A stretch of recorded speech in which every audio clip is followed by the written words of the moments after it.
परमपिता परमात्मा और उनकी सभी पवित्र आत्माओं को नमस्कार।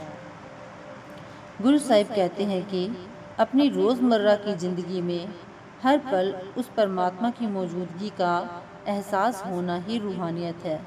रूहानी तरक्की का मतलब है और ज़्यादा सचेत होना।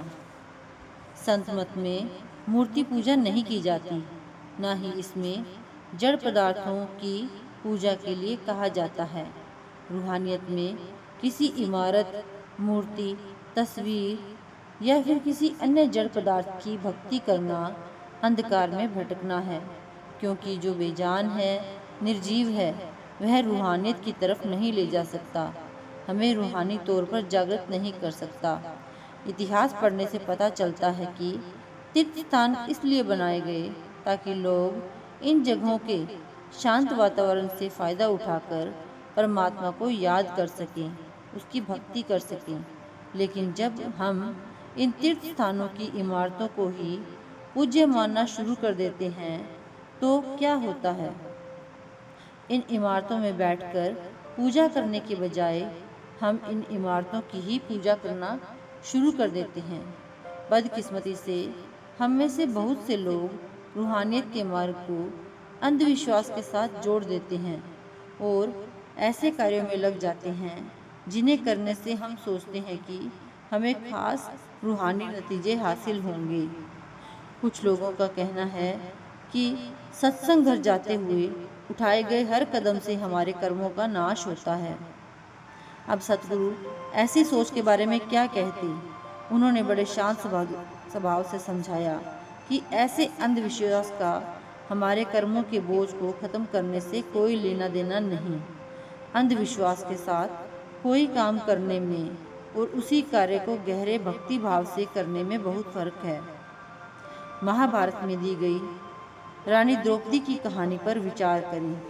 भगवान कृष्ण ने पांडवों के राज परिवार से कहा कि उनके पापों के पश्चाताप को स्वर्ग में तभी स्वीकार किया जाएगा अगर उनके द्वारा किए गए यज्ञ में निम्न और साधारण जाति के महात्मा सुपच भोजन स्वीकार करेंगे और आकाश में दिव्य घंटे की आवाज़ सुनाई देगी।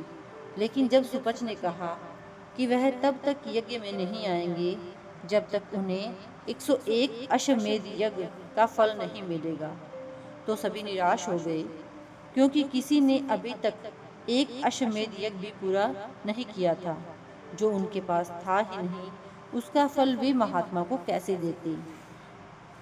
आगे कहानी में आता है कि रानी द्रौपदी ने स्वयं कई स्वादिष्ट पकवान बनाए और महात्मा सुपच की कुटिया तक नंगे पांव चल कर गई।